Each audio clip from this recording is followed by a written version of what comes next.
My father was a child of the Vietnam era. Part of this stigma around the military was sort of the reason that he didn't join and has regretted it since. I grew up with the military around me and I was always aware of it.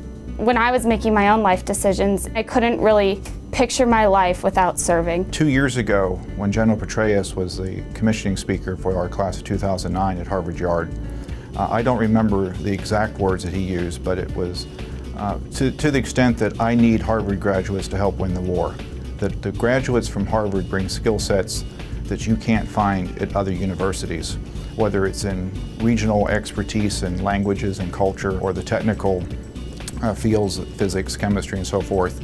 These are talents that the nation needs and the military needs as well. My friends they understand now because they live with me and they know what I do and they know all the details of it, but a lot of my classmates, at first they're very curious, they don't really know how to approach it. When I finally get the opportunity to explain it to them, they just think it's really wonderful. Initial reactions were probably curiosity, wondering what ROTC is, what is required of me. As people have become more familiar about it, I think they're pretty excited about my prospects for the future, doing some cool stuff in the Navy. I think that we can enrich the intellectual life of university. For one thing, it brings a diversity of experience and opinions that may not already be there.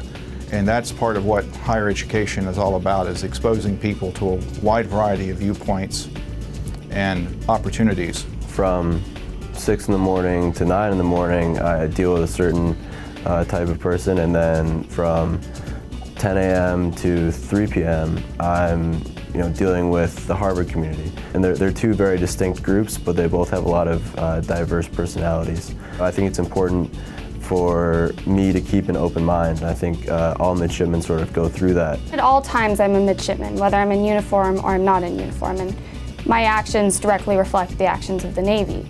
But there is opportunity to be a normal college student in ROTC, and that's why a lot of us chose ROTC maybe over a service academy. We're still a midshipman, but we have the opportunity to live a, quote, normal college life. We're in the business of making junior leaders in the Navy, future division officers on board ships and submarines and aircraft squadrons in the Marine Corps, future platoon commanders.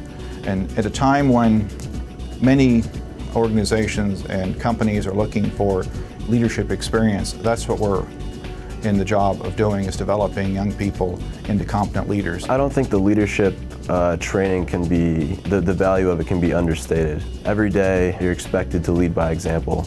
You're always expected to look good, to be clean shaven, to have your hair cut. I think that the biggest thing that I've taken away is just that attention to detail and trying to lead in every aspect by presenting a strong example to everyone around. Everyone at Harvard is serving their country in some way, and this is just the way we're serving our country, is through the military.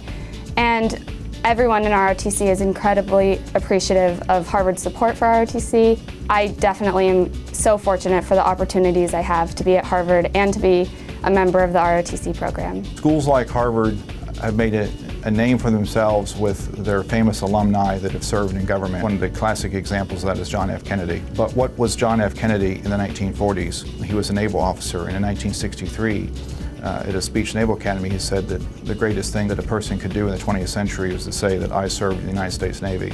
The marriage between the military and Harvard goes back a long time. I think it's great that Harvard stood by what it believed in when Don't Ask, Don't Tell was in place, and followed up when it was repealed with staying good on its word. I think both institutions will now benefit from ROTC being back on campus.